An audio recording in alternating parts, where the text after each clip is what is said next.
Шинэ 7 хоногийн эхний өдрийн оройн мэд хүрэх үзэгчтэй MC телевизийн спортын ярилцах цаг үзэгчид та бүхэндээ шууд хүрч байна. За бид өнөөдөр уулын дугуй спортын мастер Цэндийн мөнх чулууны студидт ойрлаа. За танд оройн мэд хүргэе. Сайн байцгаана уу гэхдээ оройн мэд хүргэе. За тэгэхээр та өмнө нь одоо Эверестийн хажууханд оршдог өндөр оргил гарч исэн. Тэгээд энэ удаад бас дараагийн аяллаа эхлүүлэх гэж байна. Тэгээд 7200 км замыг одоо ундаг дугуйгаар туулна гэж байна. За энэ удаагийн бас аяллаа гол зорилго айл хотуудыг, за айл улс орныг одоо дайрч өнгөрөх бай. За энэ удаагийн 2 дахь аялал маань нийтдээ 7200 км. Тэгээд эхлэх хугацаа маань 12 сарын 12-нд. Явах маршрут маань Улаанбаатараас замын үед Шинжааураас Кыргызстан, Тажикстан, Пакистан, Иран, Индик, Балбус гэсэн маршрутаар явна. Балбустаа очоод Гималан руу Мирапик гэсэн мөнх цаст хайрхан дээр одоо 6476 метрийн өндөрт ундаг дугуйгаа үүрээд оргилд нь гарах тийм зорилготой явах юм байна. Тэгэхээр өмнөх одоо оргил нэлээд урт хугацааны аялал байсан шүү дээ. За тэгээд өмнөх аяллаасаа нэлээд туршлага хуримтлуулсан баха. За өмнөх аяллахаа тухай яриач. За мэдээж бас ундаг дугуйгаар аялна. Яг уулынхаа хормоод очоод ундаг дугуйгаа үрээд аялна. Тэ яг аяллахын тухай за өмнөх аяллаасаа ямар туршлагыг хуримтлуулав? Өнгөрсөн одоо энэ төслийн анхны аялал бол өвлийн аялал байсан. Өвлийн гэдэг утгаар бол миний хувьд бол анхны холын одоо ундаг дугуйгаа унсан холын өвлийн аялал болж таарсан. Энэ талаас авч үзэх юм бол энэ нэлээд одоо төвчээр тий одоо цагуурын одоо нөхцөл байдлаас хамаараад нэлээд төвчээр шаардсан үе маш их тохиолдож байсан. Одоо ер нь одоо аян замын санхүүгийн байдлаас болж бас нэлээд бас төвчээр заах үе бол биш үү гарч илээс л та. Тэгээд дараа нь тэр одоо 5200 км зам туулсан л да. Улаанбаатар хотоос гараад Баруун аймгаараа яваад Шинжаауур тэгээд өмнөд ятад дараа нь Лаос, Таиланд, Мянмар гээд тойрч явсараа Балбустаа очсон ба. Тэгээд Балбуусын Гималан руу Эверест тайрхан гэж байдаг дэлхийн нийт мэддэг Эверест тайрхныхаа дэргэд очиж Эверест тайрхныхаа дэргэд байдаг Калабатар гэдэг хайрхны оройд дугуйтайгаа гарсан. Энэ бол яг дэлхийн хувьд ч гэсэн Монголын хувьд ч гэсэн анх удаага гэдэг тийм тодтолтойгоор түүхэндээ бичигдээд ирсэн байгаа. Тэгэхээр яг монголчуудыг бол одоо хүмүүс ярьдаг шүү дээ. Дэлхийд даяараа дархан суурьшсан за Монгол үндэстэн гээд за ямар нэгэн одоо Азийн ч юм уу оронд очихоор Монгол үндэстнээс одоо тасарч үлдсэн бас нэг хэсэг бүлэг хүмүүс байдаг гээд яг энэ өмнөх аяллаа хугацаанд ер нь та Монгол үндэстнүүдтэй ер нь таарч байв уу? Монгол угсаатнуудтайгаа би өмнө Шинжааурт ойр монголчуудтайгаа таарж ирсэн. Ойр монголчууд маань Монгол гэдгийг маань сонсоод эхлээд яг дугуйтай ингээд явж ингээд их сонирхож одоо машинтай явж байгаа сонирхоод их зогсоол тэгэл яриа өдөөл ингээд яж хат ойр монголчууд өөрснөө танилцуулж ирсэн л да. Тэгэл одоо юу хэрэгтэй, юугаар тусалж болох вэ, яах вэ гэл асуудаг байсан. Би бол яг зорилготой үрж явж байгаа. Өөрийнхөө зорилготой хүрэхин тулд би бол замын туршил дугуйгаа унаад явах хэрэгтэй. Тийм болохоор бол надад одоо туслах юм бол алгаа. Тавхан харин сэтгэл санаагаар дэмжиж өгсөн тань их баярлалаа. Тэгээд цаашаа аян замаа ингээ үргэлжлүүлээд явнаа гэж цаашаа явдаг байсан. Дараа нь хятадын өмнөд Сичуан мужийн Күнийн хотын ойролцоох газар одоо Хөвлөө хааны үед үдчих хоцорсон одоо 100000 цэргийн үлдэгдэл гэж ярьдаг. Монгол цэргийн үлдэгдэл гэж ярьдаг хүмүүсийн одоо дундуур уулын замаар явж байхдаа хүмүүсийн дунд одоо явж байлаа. Таарч байлаа хүмүүстэй. Одоо харамсалтай нь бол тухайн үеийн одоо тэр өөрснийх нь хоорондоо харилцааны хэллэгийг бол би сайн ойлгож мэдэхгүй учраас бүрэн ойлгож чадаагүй. Гэтэ ер нь бол яг Монгол адуу мал хонь хариулж авдаг. Монгол адуу мал нь яг л одоо давжаа адуу малтайгаа амьдардаг юм билээ. Одоо хүртэл аж ахуй нь бол хэвээрээ. Яг ялгааныг бол одоо ядтын газар нутагт нүүдэлж ахуйгаа гээгээгүй тийм л байдалтай л байт юм байна лээ. Дараа нь яг би өмнө нь бол энэ талаар бол ямар ч мэдээлэл авч байгаагүй. Тэр нь яг өөрснийгөө бол ингэж ярьдаг юм байлээ. Одоо бал улсын монголчууд гэж ярьдаг юм байна лээ. Одоо хүн амынх нь 80% эзэлдэг гэж ярьж байгаа. Тэр угсаатнууд маань болохоор бид нар бол одоо төвд үндэстнүүд биш ээ. Бид бол монголчууд аа. Тэгээд өөрснийгөө болохоор одоо төвдийн хойд уулахыг нутгаар дамжиж одоо нутгалж явсаар хагаад 700 жилийн өмнө Балб улсын одоо Гимлан нуруунд ирж бид нэр амьдарч эхэлсэн. Бид бол монголчууд аа. Бид одоо өөрснийгөө бол одоо монгол гэж байнга хэлж явдаг. Одоо Монголын нэгдсэн байгууллага гэж одоо байнгын 60,000 гишүүнтэй тийм том байгууллагатай бид бол олуулаа. Бид одоо Монгол гэдэг улсаа байгуулахын төлөө бид нэр одоо тэмцэж байгаа гэсэн тийм мессеж авч л байсан л та Балб улсад гэж байгаа.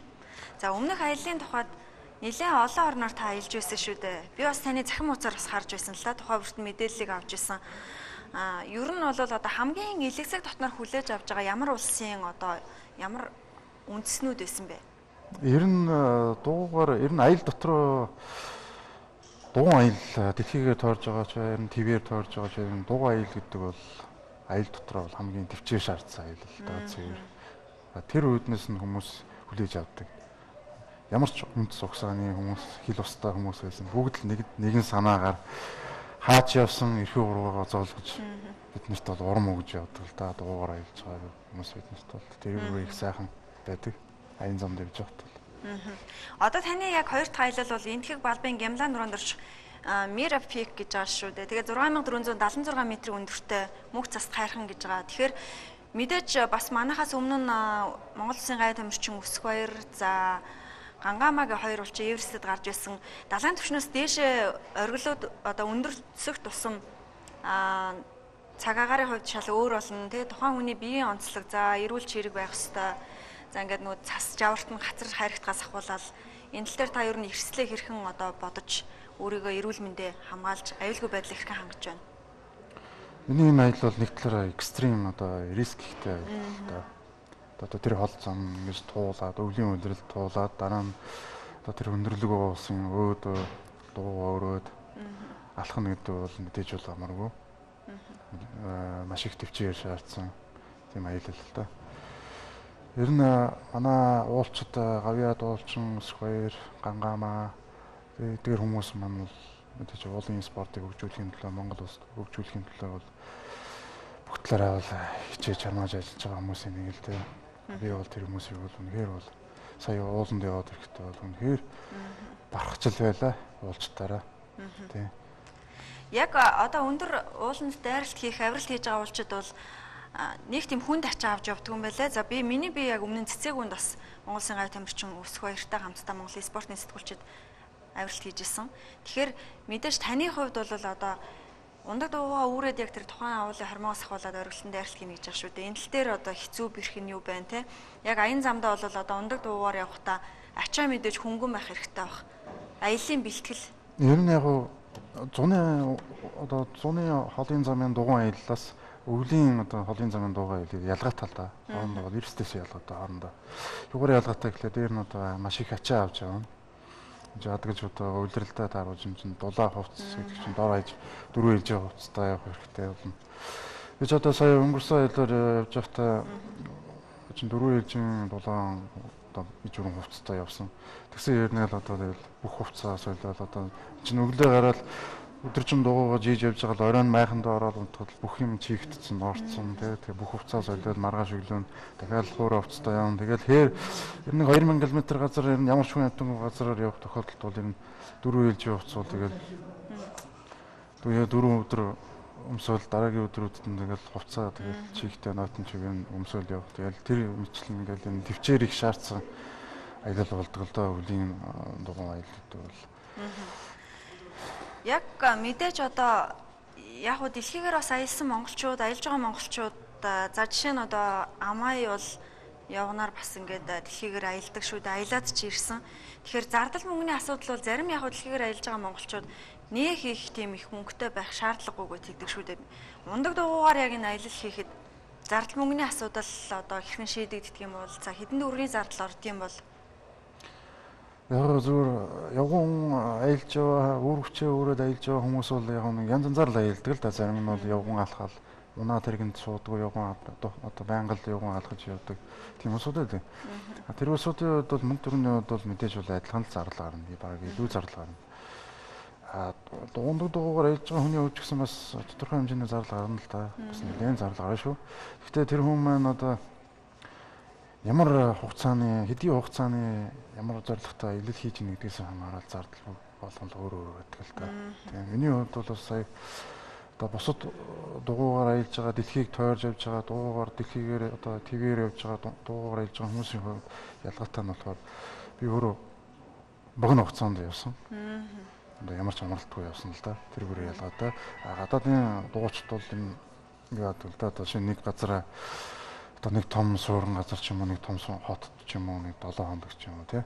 Өөрөө таваараа ингээд явдаг дугуугаараа явдаг. Зарим хүмүүс нь бол одоо ядарсан үедээ бол одоо галт тэргийн суугаа явдаг ч юм уу эсвэл онгоц зэрэглээд явдаг ч юм уу.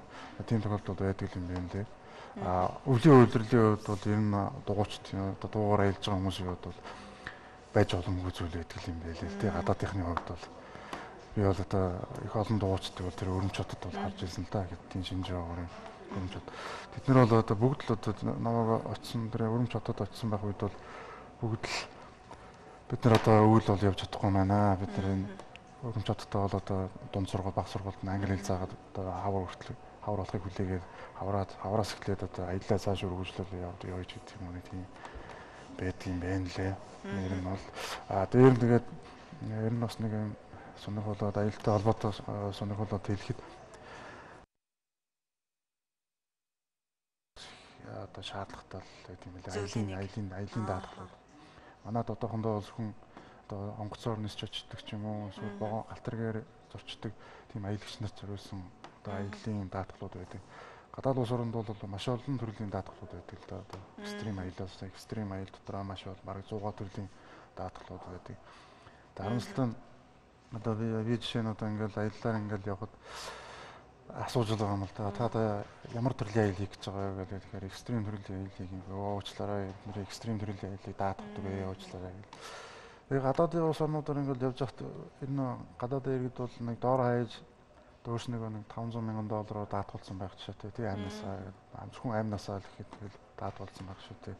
Тэгэл тэр мэтлэн ингээд ер нь өөрөө ингээд аялж байгаа одоо шинэ рискээ өртөлтэй маш сайн одоо тооцоолж ийж тэгжээж ер нь энэ аюултай аяллуудыг бас хийх хэрэгтэй л дээ. Дээр нь бас одоо яг ингээд дугуйтаач тийм өөр одоо энэтэй төстөө аяллууд хийж яваа тохиолдолд одоо тухайн газар орнуудад явж байгаа зайлшгүй шаардлагатай тохиолдолд бол энэ хөтөж авч байгаа тохиолдолд хөтөчнөрөө бас маш сайн судлах хэрэгтэй л дээ. Ер нь бол тийм. Бас мэдмээр л асуудал. Тийм, ер нь бол хөтөчнөр их чухал байдаг юм аа. Одоо энэ далайн аяллууд, уулын аяллууд, галт уулын аяллууд гэдэг шинэ галт уулын аяллуудаар туршлагагүй мэдлэг муутай одоо гайдууд, нутгийн гайдууд тий янз бүрийн түүх зохиогоо тий би ийм туршлагатай, би ингэж аялж ирсэн ч гэдэг юм уу, би галт уулаар ингэж галт уулын ойрочмаар ингэж явж ирсэн ч гэдэг юм уу. Тэгж одоо янз бүрийн мэдээлэл, буруу мэдээлэл өгснөөс болж зуучдыг одоо өөртөө татаа тий тэгээ аял одоо уулын галт уулын аял явдаг. Тэрнээсээ болоод амнаас нь одоо аял учирдаг ч юм уу тий. Тэр хүн маань өөрөө туршлагагүйгээс олж жуулчдыг одоо эрсдэлд оруулдаг. Тийм асуудлууд гардаг. Тэгэхээр энэ орон нутагт явж байхдаа бол энэ гайдуудыг бас их сайн харах хэрэгтэй юм байна. Би бол одоо их олон улсаар явж байхдаа бол энийг бол нэлээд анзаарсан. Дээр нь бас энэ их олон улсаар ингээд явж байхдаа Монгол улсын аял жуулчлалын салбарт маш их юм хийхээр их харагдаж байна л дээ. Маш их өөрчлөлтүүд хийх хэрэгтэй юм байна. Мөнгө их шаардахгүйгээр маш их өөрчлөлтүүдийг хийх шаардлагатай байна гэдгийг л би олж мэдчихсэн. Маш их нөөц одоо энэ уурхай гэж яриад байгаа уурхайхаас ч илүү одоо тэнд маш их баялаг мөнгө манад орж ирэх боломж байна тийм. Тэр үгдийг ашиглахгүй байгаа нь их харамсалтай байна л да. Тэгэхээр таны хувьд бол бас нэгдэлтэй одоо ингээд олон зүйлийг таних мэдээд одоо та бол ингээд уурхайгаас гадна маш том одоо үнэт зүйлүүд байна гэж штэ аялал жуулчлал тий. Тэгэхээр бол энэ дээр бол бас нэг одоо холбогдох мэргэжлүүд анхаарал хандуулахын зөв хэрэг. Хоёр дахь гэх юм бол тэр Монголын тамирчдын одоо даатгалын асуудал үнэхээр их яригдах, хүндэгдэх ёстой асуудлуудын нэг. Одоо жишээ нэг тэмцээн уралдааны спортын холбоод л үнэхээр тамирчтай хариуцж явж байгаа. Аливаа нэг эрсдэл гарвал хэн хариуцах вэ тий. Үнэхээр даатгалдаг юм байлаа. Энэ бол бас үнэхээр бодвоштой зүйлүүдийн нэг. Тэгэхээр Та одоо дараагийн аяллаа бол 7200 км замын аяллаа 12 дугаар сарын 10-ны өдөр Улаанбаатар хотоос гараагаа эхлэх юм байна. Тэгээд манай MC телевизийн хамт олон илүү сайн Монголын төлөө гэсэн өрөөнд бүгдээ бас уран бүтээлээ үзэгчдэд хүргэдэг. Тэгээд MC телевизийн танд далбааг нэрээ өгч явуулъя гэж бас над миний хувьд бас бодогдож байна. 6476 м өндөр тэр мөнх цас тайрханд MC телевизийн далбаа манд бол бас ямар гоё вэ те. Үнэхээр монголчууд бол өндөр оргилд гарахдаа сайн сайхныг биелгшээдэг, хэмрийг бас биелгшээдэг. Үүнийгээ дагаад ч бас манай монголчууд дагаад бас үнэхээр хэмртэй явах юм билүү те. Манай телевиз үзэгчид бас 7200 км замын одоо аяллыг туулахад таны хувьд одоо ундаг дуугаа хэрхэн зөв сонговаа те. Ундаг дуу бол маш одоо хэрэгтэй байх. Тэгээ таныг бас MC телевизийн далбааг өрөөд өндөр оргилд гараад сайхан фото зургууд авахулсны дараа эргээд баяртайгаар MC телевизийнхаа студид дахин нэвтрүүлэхтэй урмаар байна. Тэгээд энэ баярлалаа танд. Тэгээд энэ юу юм байгаа юм л да. Энэ аялал маань нэг бас нэг зорилготой холбоотой л да. Энэ аль миний өөрийн хувийн хүсэл биш. Энэ бол яг Монголын одоо шинээр мэдлэг гэж байгаа, өрсөлдөд зориулж байгаа энэ одоо сайн санааны аяллууд юм байгаа. Цаашдаа ингээд дэлхийн 5 оргилд бас дугуйтайгаа хурж очих тийм аяллууд бас хүлээгдэж байгаа. Эцсийн зорилго маань Монголын бяцхан өрс одоо шинээр мэдлэг өрс одоо нэгдүгээр амарч газар гэж байдаг бидний одоо хуучнаар ярьдаг. Тэр юмдэгт одоо хэрэгцээтэй байгаа. Тоног төхөөрөмж одоо юу хэрэгтэй байна тэргээл одоо судалгаа хийж байна. Тэгээд болов ганц ч гэсэн төхөөрөмж гэсэн аваад өгч юмсан тий. Гэтэ яг монголчуудаас бол би одоо хандив гоохгүй. Хамгийн бол гаднаас одоо би өөрөө тэр хандивыг өөрөө гар дээрээ аваад тэгээд зарцуулахгүй. Хамгийн бол гаднаас би одоо Америк нэгдсэн улсаас хамтлаг одоо сайн санааны хамтлаг урьж Монголд урьж 2017 он тоглолт одоо энэ бүх аяллыг дууссаны дараа тоглолт хийж тэгээ олсон орлогын тодорхой хэмжээг одоо Монголын шинээр мэдлэг өрсөлдөд зориулъя гэсэн тийм зорилготой бол одоо тэр Америк нэгдсэн улсын одоо хамтлагуудын бусад гишүүдийг анхаарлыг татаж одоо Монгол улсад ирж тоглолт хийжээ гэдэг үднэс одоо өөрөө зүгээр гар хүмгээс сууснаас өөрийн чаддаг одоо юмараа л одоо уулын дугуйн спортыг одоо уулын спорттой хослуулж ингэж одоо рисктэй аялал хийж явж эхэлж байгаа шалтгаан маань зорилго маань тэр байгаамаа. Тэгээд энэ хүмүүс монголчууд нийт монголчууд маань энэ төслийг маань ойлгож хүлээж авч бас дэмжээсэй гэж би бас их маш хүсэж байна. Тийм. Та бүхний одоо телевизийн далбаа, туг далбаа лого гэдэг нь тэгээд ямар ч байсан зорьсондоо хурж туг тацыг Мирапик гэдэг хайрхандаа дугуйтайгаа хөргөж энэ ч бас дэлхийн түүхэндээ бас бичигдсэн юм байна лээ. Одоо дэлхийд анхудаага Мирапик хайрхандаа дугуйтайгаа гарч байгаа Монгол хоон гэдгээ бас түүхэндээ бичигдсэн юм байна лээ л дээ. Яа бас их олон л одоо зорилготой л явж байна л да. Таны хувьд бас 5 оргил дайралт ихээр, авиралт ихээр аялахаар бас төлөвлөсөн байгаа юм. За одоо 3 оргил үлдчихэж байгаа юм байна. Тэгэхээр мэдээж бас аливаа зүйлийг судалгаатай, шинжилгээтэй хийх ёстой. За зүгээр нэг сонирхогч бас юугаач бэлдээгүй явж болохгүй. За түрүүндээ бас яриандаа хэлжсэн хөтчөө хүртэл судлах ёстой. Энэ бол маш чухал асуудал. Экстрим аялал учраас бүх эрсдлээ тооцоолсон байх ёстой. За цэндийн мөвчлөө ах юм бол амьд үсэн аяллаа хөтөж гэдэг ийм ном гарсан юм байна. Тэгээд эндээс бол яг аялж байгаа хүн өөрөө за Монгол орноо тойроо аялахад хүртэл ачаа хөнгөн байх хэрэгтэй. Ачаанда юу авч явах хэрэгтэй гэсэн ийм сайхан бас гарын авлага байна. Тэгээд энэнийг бас үзэгчтэй хүрхэн зүйтэй бах. Тэгээд таны бас 7200 км замыг туулах энэ урт аялал одоо аливаа эрсдлээс холуур аян замдаа та сайн яваад ирээрээ. Тэгээд 6476 м-ийн өндөртэй Мирапик гэсэн одоо тэр мөнх цас тайрханд MC телевизийн далбаатайгаа мандсан яг тэр та амжилтаа зорилгоо биелүүлсэн амжилттайгаар эргээд MC телевизийн студидтэй уулзцгаая та аян замдаа сайн яваарай. Тэгээд өмнөө тавьсан зорилго тань маш ихээр биелэх болтугай. За сүүлийн жилүүдэд манай Монгол улсын ард иргэд маань одоо ийм сайхан хүмүүнлэгийн үйлс за тэр дундаа одоо спортод маш ихээр татагдаа орох болсон. Тэгээд таны бас энэ аяллыг сайн чин сэтгэлээсээ дэмжинэ гэдэгт итгэлтэй байна. За баярлалаа та бүхэнд. Та бүхэнд гэсэн бас дэмжээрэй. Миний одоо Facebook пэйжд одоо латинаар бол ядам томог гэсэн хаягаар ороод миний өнгөрсөн аяллаа бүх мэдээллүүд тэнд байж байгаа. Аяллаа зорилгын мэдээлэл бүх юм бол тэнд байж байгаа. Олж үзээрэй гэж хэлмээр байна. За та бүхэн тэгэхээр уулын дугуй спортын мастер Цэнди мөвчлөөнтэй одоо аяллахын туршид хамтдаа фото зургууд болон аяллаа мэдээлэл авахыг хүсвэл түүний цахим хуудасаар сонирхоороо. Тэгээд өнөөдөр бас шинэ 7 хоногийн эхний өдөр үзэгчтэй охиндоо MC телевизийн шинэ тайз, шинэ студиэс ийм сайхан өндөр оргилд гарахаар дайралт хийхээр өндрөөс өндөр зорилгыг тавьсан уулын дугуй спортын мастер Цэнди мөвчлөөнийг урьж оролцууллаа. За үзэгчтэй охины хэмэр лундаж гэсэн үргэлж өөдөө байх болтугай анхаарлаа хандуулсан та бүхэндээ баярлалаа.